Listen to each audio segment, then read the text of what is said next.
तर सातारकरांसाठी काय विजन आहे तुमचं? साताऱ्यामध्ये आता काय नवीन तुम्ही करू इच्छित आहात? नवीन म्हणजे आता एक तर थोडं टुरिझमच्या दृष्टीनं आमचा सातारचा खरंय. आता आम्ही प्रयत्न म्हणजे करतोय. कारण आता कासचं आपलं पठार जे आमचं आहे फुलांचं, त्याच्यामुळे आमच्याकडे टुरिझम फार वाढलंय सातारला. लोकं फार मोठ्या प्रमाणावर येतात आणि इतर वेळेला पण कारण महाबळेश्वर, सातारा, पाचगणी तर बऱ्यापैकी हाईट आमची एकच आहे. त्यामुळे क्लायमेट आमचं तसंच असतंय.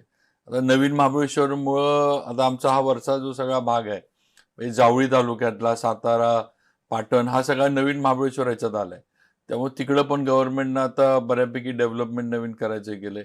दुसरं मुनावळेला आता मेजर आपण कोयना बॅकवॉटर जे आहे, त्याच्यावर एम-टी-डी-सीच्या थ्रू आपण साधारण 90-92 कोटीचा तो वॉटर स्पोर्ट्सचा प्रोजेक्ट सुरू झालाय. म्हणजे आता तिथं जसं आपण गोव्याला वगैरे जे वॉटर स्पोर्ट्स बघतो म्हणजे स्पीड बोट, तुमचं स्कुबा डायव्हिंग, राइट, राइट. तुमचं पॅरासेलिंग जे आपण बोटला हे करून ते वॉटर पॅराग्लायडिंग. हो paragliding, water scooters, house boats, cruise boats हे सगळं आता तिथं एक सुरू झालेलं आहे. अजून क्रूज बोट्स आणि हाऊस बोट्स यायच्यात, पण त्या पण या प्रोजेक्टमध्ये आहेत. वाह! आता तर मधल्या मग बजेटच्या तुम्ही कोकणाचा टच फील आणून देणार तुम्ही हां, 100% सातारला? आता एवढं आमचं कोयनेचं म्हणजे ते बॅक वॉटर जे आहे खरंय. 55 किलोमीटरचा बॅक वॉटर वाह! आम्हाला अवेलेबल आहे.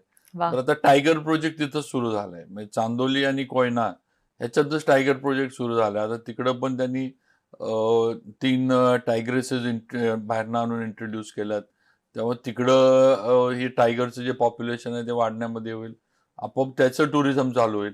कारण आपण आता ताडोबा आणि ह्याला जाऊन बघतो आज तिथं कशा पद्धतीनं त्या लोकांना आजूबाजूच्या हे मिळतं गाईड म्हणून, गाड्या तुमच्या गेल्या तर गाड्यांना तुम्हाला पैसे मिळतात. असं आहे तर बेसिकली आमचं जास्त आहे की टुरिझम वाढलं पाहिजे.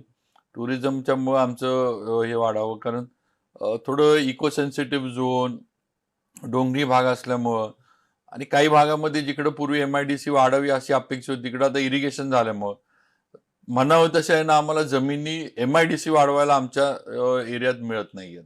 लोकांचा विरोध होतोय. म्हणजे ॲग्रीकल्चर लँड देण्यासाठी लोकं शेतकरी विरोध करतात, की तुम्ही किती जरी किंमत देत असला, तरी शेतीची जी जमीन आहे, जी शेतीच्या खाली आहे, ती द्यायला लोकांचा जरा विरोध आहे.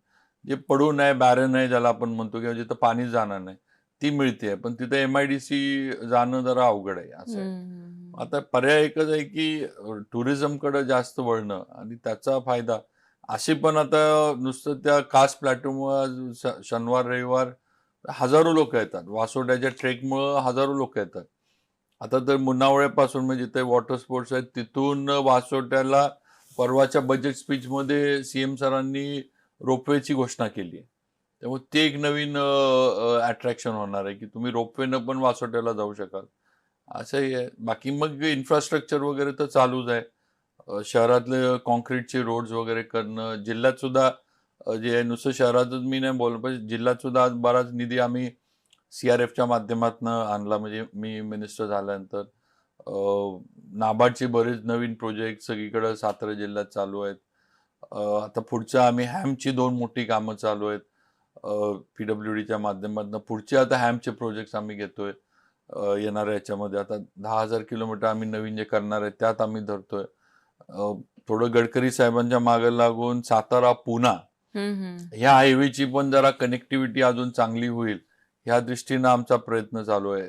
आता दुसरा आमचा टनल जो आहे तो ओपन झाला. म्हणजे आपण आता सातारला आलं तर आपल्याला जाताना 6 लेन टनल 4 लेन टनल नवीन ओपन झालाय. त्यामुळे ते एक म्हणजे थोडं 15-20 मिनिटं तिथं वाचतात. असं बरंच आहे.